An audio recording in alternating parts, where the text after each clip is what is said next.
Olá, meus irmãos, passando hoje, nesta terça-feira, dia 28 de novembro, 34ª semana do Tempo Comum, para meditarmos o Santo Evangelho meditado do Evangelho de Nosso Senhor Jesus Cristo, segundo São Lucas, lá no seu capítulo 21, versículo dos 5 aos 11.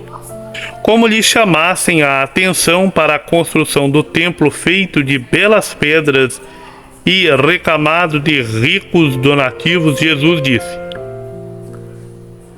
dias virão em que destas coisas que vedes não ficará pedra sobre pedra, tudo será destruído. Então o interrogaram: Mestre, quando acontecerá isso? E que sinal haverá para saber-se que isso vai se cumprir? Jesus respondeu: Vede que não sejais enganados, muitos virão em meu nome, dizendo: sou eu, e ainda o tempo está próximo. Não sigais após eles. Quando ouvirdes falar de guerras e de tumultos, não vos assusteis, porque é necessário que isso aconteça primeiro, mas não virá logo o fim. Disse-lhes também: irão levantar-se nação contra nação e reino contra reino. Haverá grandes terremotos por várias partes, fomes e pestes, e aparecerão fenômenos espantosos no céu.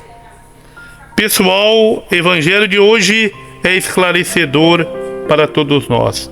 Jesus anuncia a destruição do templo de Jerusalém, acontecida no ano 70 depois de Cristo, e as batalhas que se verificam entre os anos 66 e 70.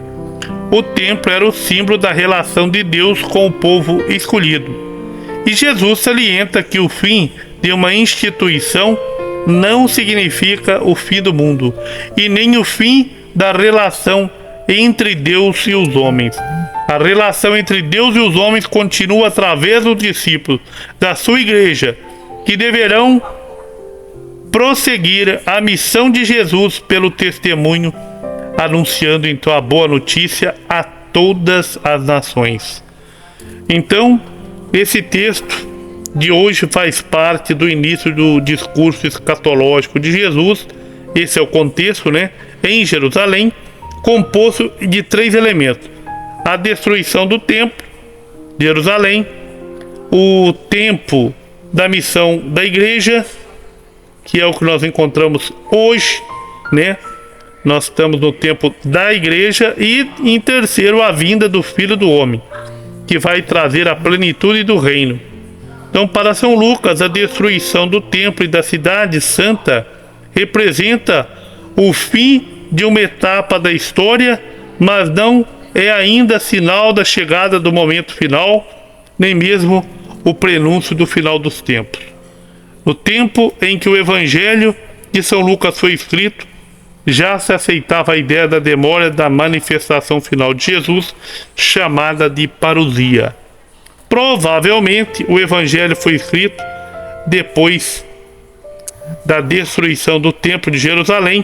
Daí se explica que o texto indique que o final dos tempos não acontecerá logo, mas em uma época futura que só Deus Pai sabe. Não é verdade? Deus abençoe você para que, cheios do Espírito Santo, afirmar como salmista, como Daniel, no seu capítulo 3, versículo 59. Louvai-o e exaltai-o eternamente. Um grande abraço, muito obrigado. Curte e compartilha.